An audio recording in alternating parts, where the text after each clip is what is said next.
नमस्कार। दुनिया रहस्यों से भरी पड़ी है ना?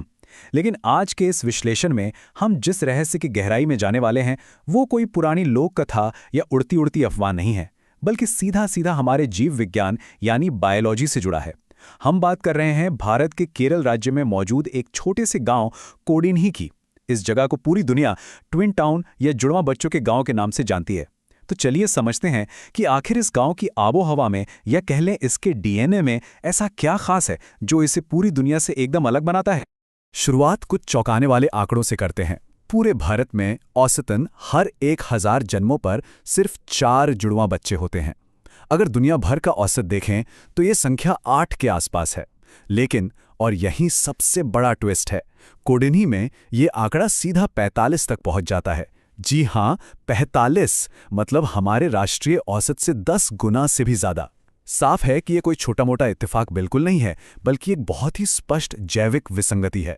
भाग 1, ट्विन टाउन की घटना, एक वैश्विक विसंगति। अब ऐसा नहीं है कि कोडिन्ही दुनिया में इकलौती ऐसी जगह है। नाइजीरिया में एक शहर है इग्बो ओरा।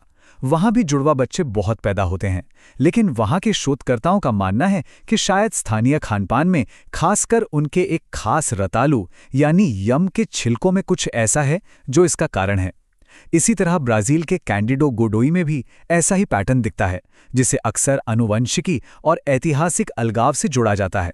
लेकिन अपना कोडिन्ही, वहां का कारण अभी भी पूरी तरह से अज्ञात की श्रेणी में आता है। कुछ इसे जेनेटिक्स का खेल मानते हैं तो कुछ पानी का। और सबसे दिलचस्प बात जानते हैं क्या है? ये कोई हजारों साल पुरानी घटना नहीं है। असल में इस गांव के सबसे उम्रदराज ज्ञात जुड़वा जोड़े का जन्म 1949 के आसपास हुआ था। जरा सोचिए, महज 2000 परिवारों वाले इस छोटे से समुदाय में सिर्फ कुछ ही दशकों के भीतर ये अजीबोगरीब घटना इतनी तेजी से कैसे फैल गई। भाग 2, कारण की तलाश, विज्ञान बनाम मान्यताएं। तो आखिर 400 से भी ज्यादा जुड़वां बच्चों वाले इस गांव में असल में चल क्या रहा है? इस गुत्थी को लेकर दो बिल्कुल अलग अलग नजरिए देखने को मिलते हैं। एक तरफ हमारे वैज्ञानिक हैं जो अपनी परिकल्पनाओं की जांच कर रहे हैं, जैसे कि क्या पीढ़ियों से एक ही समुदाय में शादी करने के कारण कोई आनुवंशिक विशेषता बहुत मजबूत हो गई है, या वातावरण में कोई ऐसा रसायन है जो इसके लिए जिम्मेदार है। वहीं दूसरी तरफ स्थानीय लोगों का अपना एक अटूट विश्वास है। उनका मानना है कि ये उच्च दर उनके स्थानीय देवता का आशीर्वाद है, या फिर कोडिन्ही के पानी में ही कोई रहस्यमयी जादुई गुण मौजूद है। लेकिन यहीं पर एक ऐसा रहस्य सामने आता है जो बड़े बड़े वैज्ञानिकों का भी सिर चकरा देता है। डेटा बताता है कि जो महिलाएं गांव के बाहर शादी करके जाती हैं या जो पुरुष गांव छोड़कर कहीं और बस जाते हैं, उनके भी जुड़वा बच्चे होने की दर असामान्य रूप से बहुत ज्यादा होती है। इसका सीधा सा मतलब यह है कि कहानी सिर्फ वहां की जमीन या वहां के पानी तक सीमित नहीं है, बल्कि जवाब उनके खून में, उनकी आनुवांशिकी में गहराई से बसा हो सकता है। भाग 3, दांतों में सुराग, एक सूक्ष्म अध्ययन। आइए इस जेनेटिक्स बनाम पर्यावरण की बहस को एक बेहद दिलचस्प केस स्टडी से समझते हैं। इस अध्ययन की गहराइयों में जाने से पहले एक छोटा सा वैज्ञानिक टर्म समझ लेते हैं, डायज़ाइगोटिक जुड़वां। आसान भाषा में कहें तो ये वो जुड़वां बच्चे होते हैं जो एक दूसरे की हूबहू कार्बन कॉपी बिल्कुल नहीं होते। ये अलग अलग अंडों से विकसित होते हैं और आम भाई बहनों की तरह सिर्फ 50% डीएनए ही साझा करते हैं।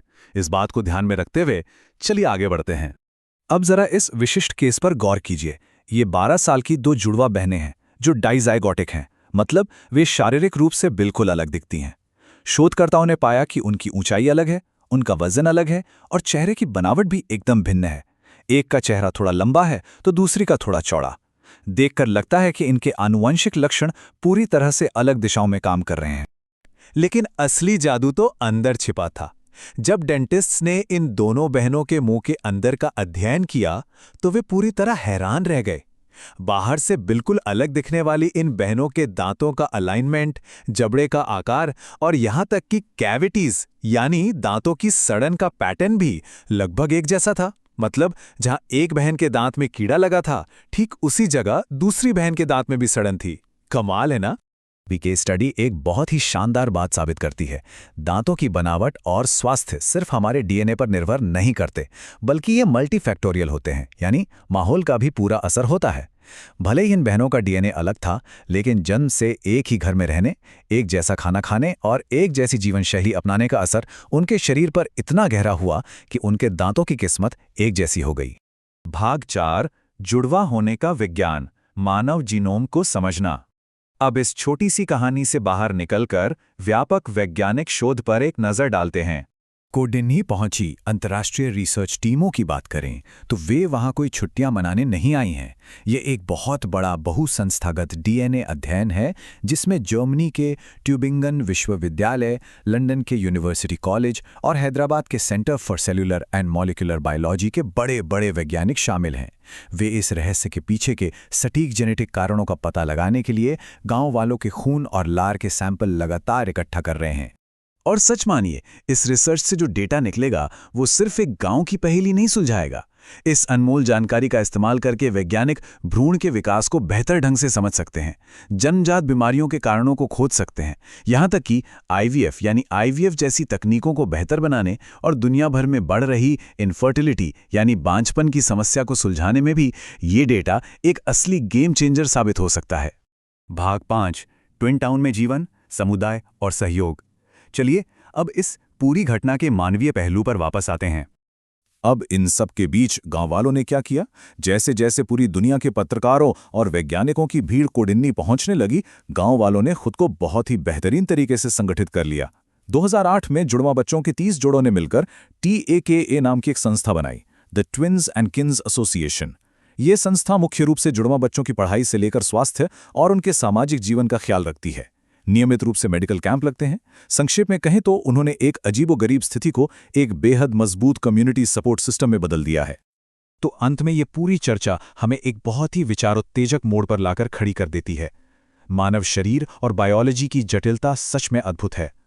जरा सोचिए, अगर इंसानों में जुड़वा बच्चे पैदा होने का इतना बड़ा रहस्य भारत के एक छोटे से गांव के डीएनए में छुपा हो सकता है, तो हमारे इस पूरे मानव आनुवांशिक कोड के विशाल महासागर में अभी और कितने रहस्य गोते लगा रहे हैं, कितने ऐसे राज हैं जिनका पर्दाफाश होना अभी बाकी है। आज के इस विश्लेषण में हमारे साथ जुड़ने के लिए बहुत बहुत धन्यवाद। विज्ञान और मानव शरीर के इन अद्भुत रहस्यों पर चर्चा का सिलसिला यूं ही जारी रहेगा।